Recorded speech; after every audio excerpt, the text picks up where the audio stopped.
Her dad is a former engineer who built lasers and propulsion systems. Her mom is a multilingual former Peace Corps volunteer. Dr. Heather Knight has molded his mind and her heart into a very unique field of robotics, building emotional, playful, social robots.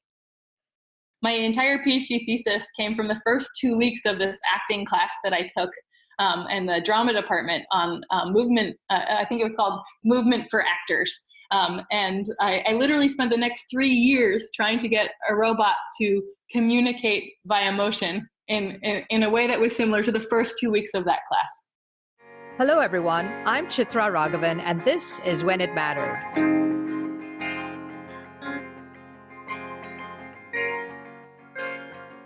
This episode is brought to you by Good Story, an advisory firm helping technology startups find their narrative. Joining me now is Dr. Heather Knight, Assistant Professor of Robotics at Oregon State University. Her Charisma research group uses methods from entertainment to bootstrap the development of social robots. Dr. Knight also runs Marilyn Monrobot, a robot theater company with comedy performances and an annual robot film festival. Knight was named to the Forbes list 30 under 30 in science in 2011 and Adweek's top 100 creatives in 2017. Heather, welcome to the podcast. Thanks for having me. Tell us a little bit about yourself and how you first became interested in this area of robotics and in building these so-called charismatic, social, playful, emotional robots.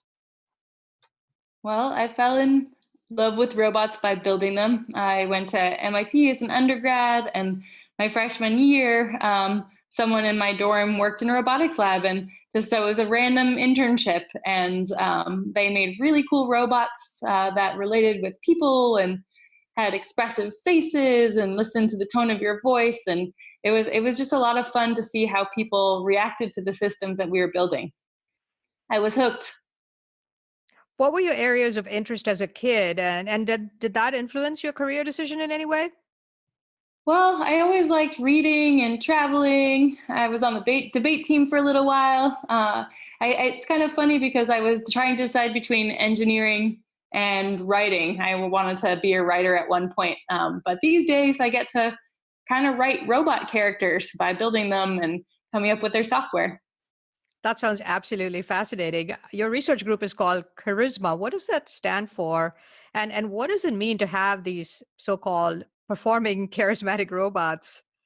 Yeah. I've really fallen for the word charismatic robots, or phrase charismatic robots over the last, 10 years. I just, this idea that you could have machines in your life that are useful, but they also add value and that you enjoy being around. So that's what I really mean by using the word charisma.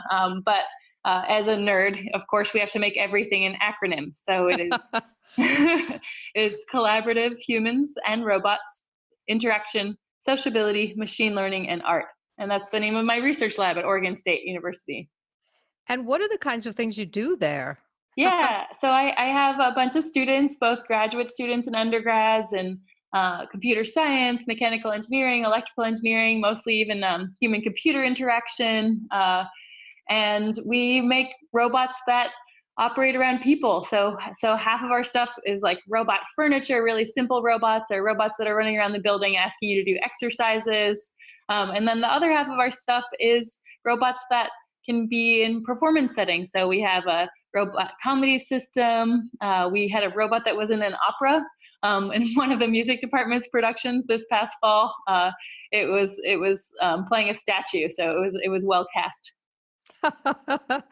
So tell us a little bit about the history and evolution of social robots and kind of how it dovetailed with your career and interests. I know you worked with one of the key people in the early days whose work led to the evolution of this.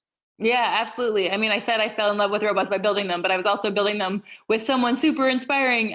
So Professor Cynthia Brazil, she is, kind of the mother of the field of social robotics. So she had created in the late 90s this robot called Kismet that imitated infant caretaker interactions. It had big eyes, and it, if you were giving it too much information, it looked overwhelmed, so that you'd slow down. And so she was working in an AI lab, and so her idea was that we could use these social strategies of communication to be able for the robot to kind of limit the data that it was receiving from you to a level that it could handle. And so it's by using these cues, we just sort of automatically is like, oh no, okay, like she's tired now, I need to wait till later. So it's much like we would do with like a student learner that's a person, or even a kid.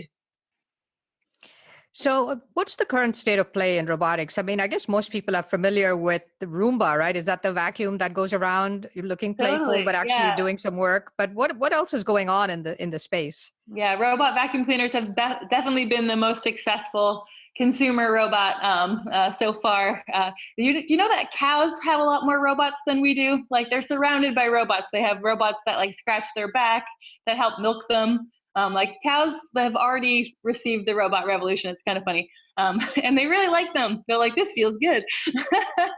You mean on farms and things? It's all Yeah, like automated? in farms, like so if you have very full udders, it's uncomfortable, so you can just walk yourself to the milking station. Like it's not the robot chasing you, it's more like, oh, of course I want a back massage right now. I mean, I would want that. So, but how did you but start building these things? How does one go about it?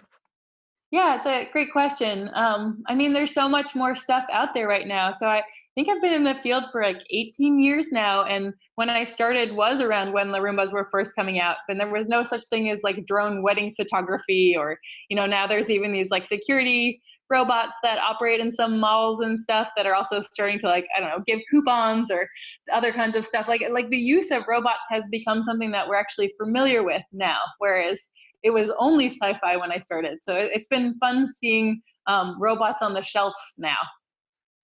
Yes, and I think on a lot of college campuses now, you're actually having robots deliver pizzas. Yeah, yeah. The pizza, burritos.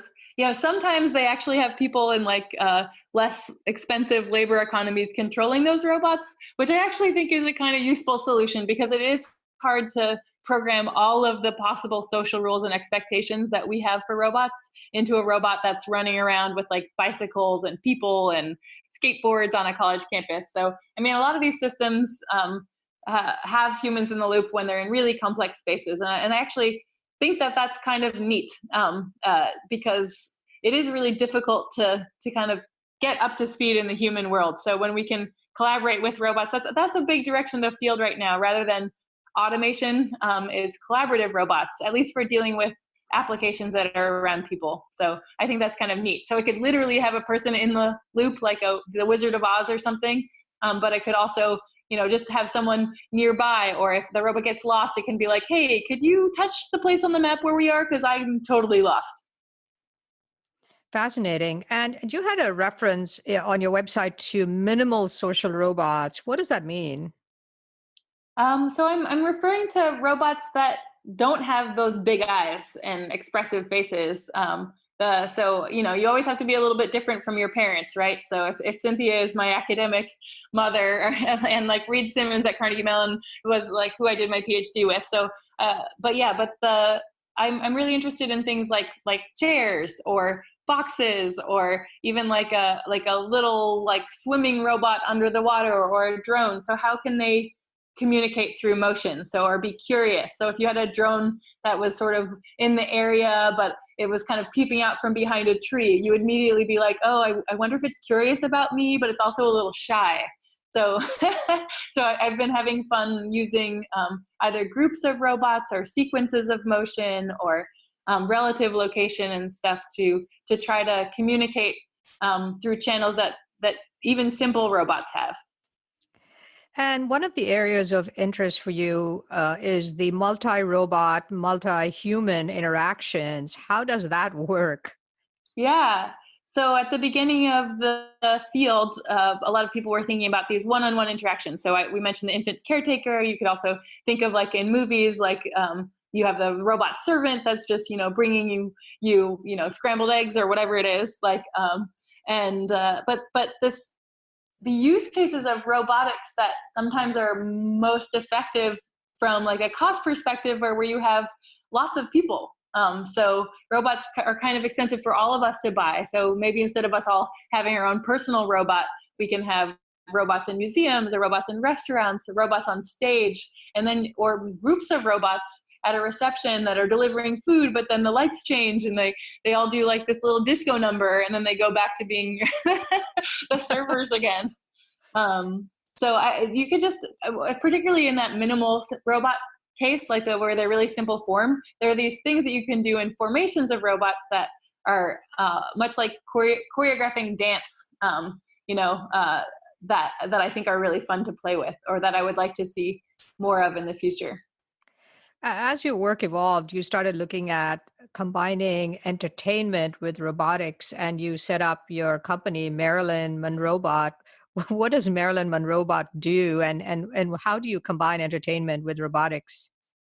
Great question. So Marilyn Monrobot was a robot theater company that I started, I believe, in like 2012 when I was living in Brooklyn. It was fun going to like the, like City Hall and registering my little company. But yeah, I was doing a lot of engineering work at the time, and I was excited to just have an umbrella for doing really creative projects. So we started out and we were doing robot comedy. I had a history before of designing Rube Goldberg machines in LA with a group called SynLabs. We did a music video with OK Go, This Too Shall Pass, which was really fun. So we'd made interactive art installations. And it's just funny because I looking back, I kind of just thought the interactive art stuff or the technology-based art was just a kind of side hobby to keep things fun. And Marilyn Monrobot kind of started that way. And now I have my entire lab, Charisma, that's around that, and students that are working for me and believe that I mean what I'm saying and come in with all these great ideas. And so now we've been doing stuff in Charisma with like robots and improv. Like I mentioned before, this robot that was actually in an opera production, in Don Giovanni. Like, and so it's funny. Like they come up with as many ideas as I do. What was the most creative one that you've had? I mean, Data the robot, my now robot. I mean, this is like my seminal co-performer. It's funny because we were performing comedy together, or with first the now robot, both were now robots, but first Data, then Ginger, for like 7 years. And so we would do shows like once or twice a month all over the world. Actually, like we've been in Israel and a lot of Western Europe and across the United States. Like I think I brought one to Mexico one time. I mean, we've been all over the place, and it was I'd be on the airplane with the robot, and we'd make jokes with the security guards. Oh yeah, in India, I told them that I had a robot named Ginger, and they're like, oh, is it sidekick Tamari? Like it was. So I had this long journey. I think when you go on tour with a robot. Like, yeah. So I used to joke that I would get in trouble if I didn't say that Ginger or Data were my favorite robots. So between the two of them, they're my favorites. What was it like when you began to pitch this idea of researching combining entertainment and robotics and, robot opera or whatever? Did you get a positive reaction, or did you get some raised eyebrows from the establishment? As long as it was a hobby, it was fine. It's just when I started to make that my career that people were like, what are you talking about? That's crazy. But, as they say, sometimes when people call you crazy, you're onto something. Because if it didn't seem crazy, someone else would have been doing it already. And, there are a handful of people that have played at the intersection of entertainment and robotics, but honestly, like we all know each other, and this is like, you can count them on the fingers of your hands. Like we had a really phenomenal day-long art and robotics workshop in Montreal last March at this big robotics conference, and it was so fun. Like it's so fun to see people that are working at this intersection. Some completely in the fine arts space. We even had a person there from Cirque du Soleil who was like talking about how they've integrated robot stages and so on. Like there's some really interesting work out there. But it's still kind of a small crew, but we're enjoying it. You've held a robot film festival and done some robot storytelling. How does that take shape? What happens at those events? Yeah. And so every year there's it's kind of a small festival, but it's a short films festival. So we'll have a couple hours of screenings of the latest and greatest of robot short films. They can be real or fictional. There's always a lot of great music videos that can be comedic or serious or sad or romantic. It's been a lot of different cities. It started in New York City, which was really fun because we had a red carpet, like robot awards ceremony. So we're trying to basically get people talking across disciplines. We want artists to be there. We want filmmakers to be there. We want technology people to be there. And it's funny because so many of the years, people think that the filmmakers are going to have the best films, and they always have really great storytelling. But like sometimes the gasps of the audience come from like, wow, we didn't even know that this existed. Like there was one year where we had this just balloon arm. I think it was like it was weird. It's like it's a Mylar balloon, and they inflate and deflate it, and it could reach up 3 stories. And so it was this controllable weird balloon arm, and it was like a 46-second video, but people are just like, what is this? This is just crazy. That's my reaction. That's part of why I put it in the festival. But it's just a great way to see what's out there. And I really think that storytelling has the power to shape what we want to create. So, filmmakers can influence like even what occurs to us to build, and also kind of critique some of what we've currently created. But also robots are just very photogenic, so it's fun to watch them on camera, and it's much harder to read about something that moves than see it. I just read an article about the Consumer Electronics Show where they had a robotic, emotional, playful cat, and the big eyes, and the cat can play with toys, and it was, I think, a big hit at the show.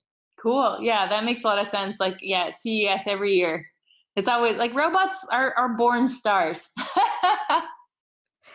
One of your goals, you told me the other day, is to bring creativity and laughter and playfulness into technology and into engineering. What's missing, and what do we need, and how do we go about it? Yeah, it's a great question. So, I mean, engineering is just such a creative discipline.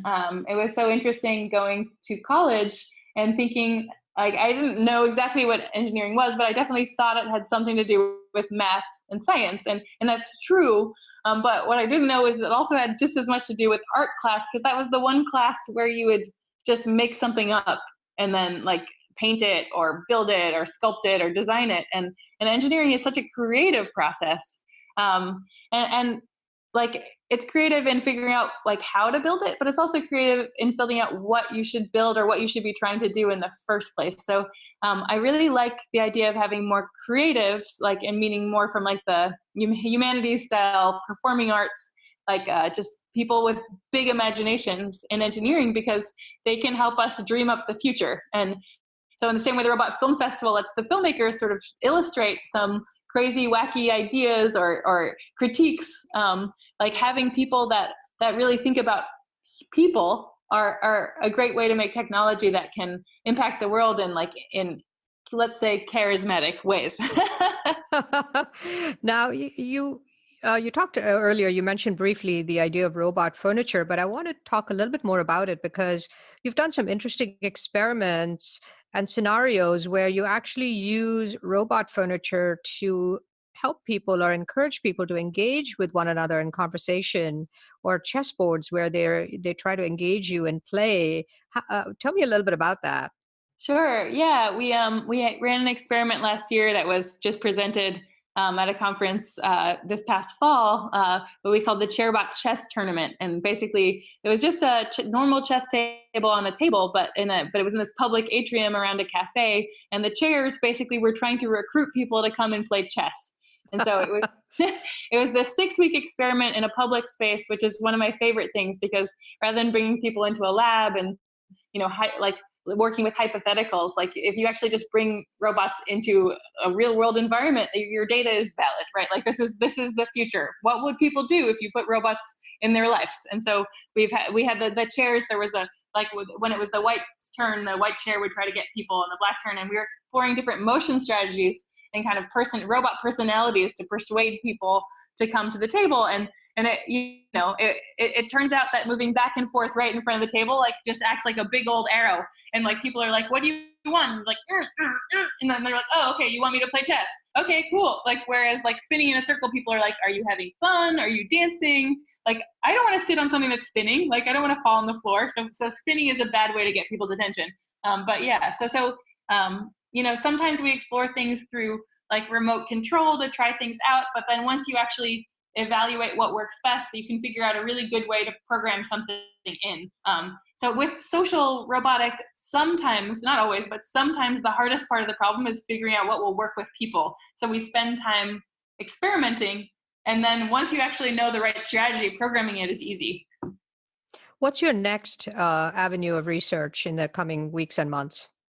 Well, it is the first week of the term here at Oregon State, so this is a great question. I have like maybe 10 students right now, so we work on different kinds of things. But one of the projects that we've been working on for a couple years, just at the start of the year, is Resolution Bot. So by which we mean New Year's resolution. And we have this robot, and it drives around the robotics building, and anyone that elects to can sign up, and it just basically comes to your desk and says, hey, would you like a good time for a break? And they're like, sure, okay, go do 10 like squats, or would you like to go on a walk, or do some jumping jacks? And so it's meant to kind of keep you on your health and nutritional plans. And then when you after you do your exercise, it has a little basket and offers you like a banana or a water. And it's just been really the Resolution Bot is the excuse to play with people. But the thing that we're really interested in is how do people actually interact with this system? What do they want for it? Do they get used to it over time? Because it's 3 weeks long. And so people start building a relationship with the robot. And some people like start joking around. And so could we detect that? And could we have the robot sort of follow along with them? Again, we're kind of studying people to make robots that are delightful. I could definitely use one of those to help me meet my fitness goals. Right? Yeah, I've been in robotics for a long time, but having a robot come to my office door is so exciting. Like I'm like I can't always graduate students this way, but I'm like, I want every one of your theses to involve like filling my life with robots, because it's still kind of theoretical for it to be an everyday experience, even for me. So, this sounds like so much fun, right? We have all of these emotions we're not only attributing to robots, but trying to have them convey emotions and all of this. And that's sort of on the fun side. But I want to go back to the Netflix series Humans. And it's this fascinating series, for those who haven't seen it, about robots, a next generation of robots that have emotions, the so-called synths. And the series begins with some fairly benign, episodes of robot assistants entering homes, and they look human, they sound human, they feel emotions. But then you start to have kind of that clash between humans and robots, and then things get pretty, pretty serious. So first of all, I want to ask you, how do you feel about this idea of these kinds of emotional robots that are so like us that eventually it's going to result in a kind of this us versus them event? Yeah, entertainment often uses robots to expose our fears about ourselves. So like apparently like the Homo sapiens like killed off the Neanderthals, right? Like so like they are, or there's other versions. I don't know exactly the history. This human human evolution is not my specialty. But the tribalism is something that is very concerning like today across the world, and like our fears about what one group will do to another, or not being included, like all the way from like middle school. Like it's scary. And so we're really social creatures, and so it always makes for really interesting storytelling. Now I will say that anyone that actually works in social robotics today across the planet, at least in research, like our goal is to make robots that meet human like needs, right? Like we design robots for people. The reason why I study human behavior is that it is easier to teach someone to like be able to point at a location and be like, robot, put that there, than it is to teach someone how to program, like the robot operating system. Like, okay, now go to this ROS interface and go press this thing, and then enter like the coordinates of the location where you would like them to put that plate. Like, so it is very efficient for robots to have some of those things. And if the robot looks sad when it makes a mistake, we are literally more patient with this. My friend Leila Takayama did this experiment where a robot was just trying to open doors, which is absurdly hard for robots, especially round doorknobs. And so it was just like, it's doing this thing that we find so easy. And it's just like, are you an idiot? But when it looks sad, you're like, oh, okay, it is hard for you. I'm sorry that I was being mean to you in my head. I'll be a little bit more patient. So it's sort of interesting how we can use social strategies to help people meet robots where they are, but also help robots meet us where we are, so that we can just stay being people when we're interacting with them. But do you feel that sort of your efforts and the efforts of others to infuse emotions into robots and make them more social and their automatic kind of learning patterns could result in a scenario someday where the lines do get kind of scarily blurry between man and machine? I don't think so.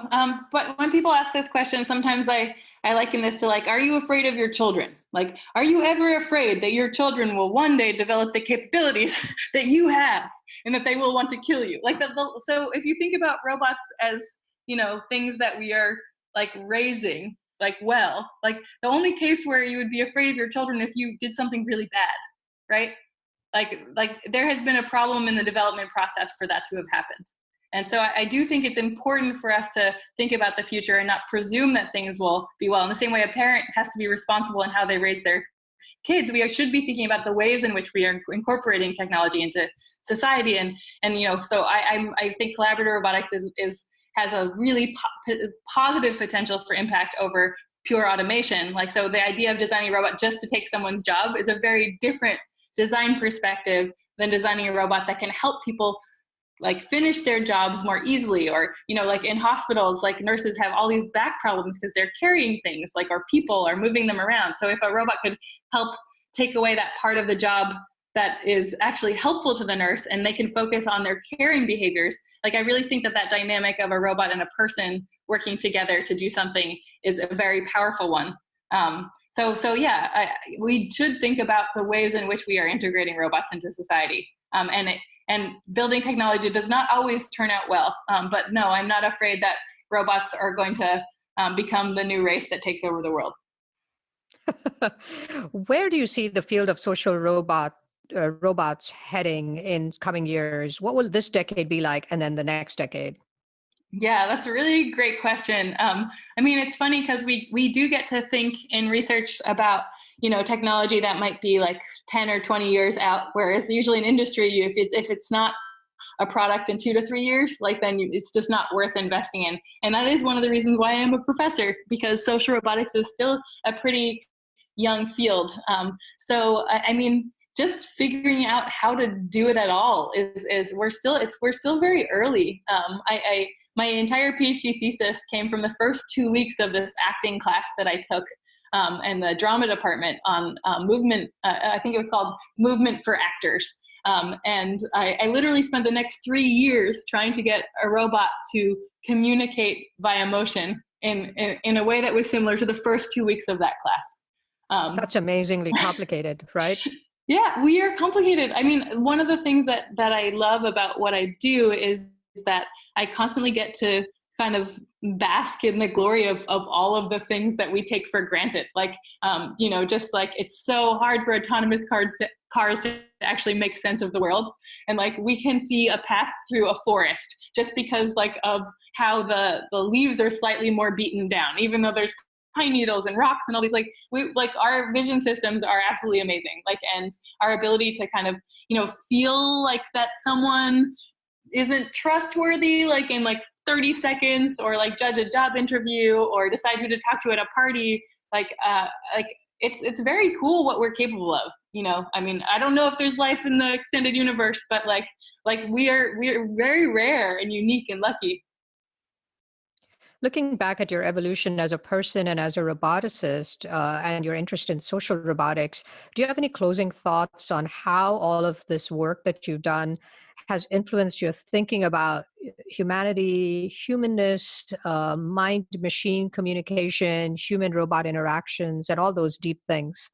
Yeah, absolutely. And, hammers see nails, but I mean, I think that the reason that that we exist, the things that really give us a joy are generally relational. I mean, I get a lot of pleasure from my work, but my friendships, my relationships, my children, like the society and community that we build along the way, like is I think one of the most valuable parts of our lives. And it's been so fascinating to just sort of understand that if you really want to make a robot that could work with a person, then you have to make them like fun to be around, and like you'll get hurt if they don't, remember the names of your children. Like, I don't know, it depends on we use a lot of different metaphors in social robotics. So if it's your pet, you would expect certain things, or if it's more of a childlike robot, or it's more of this.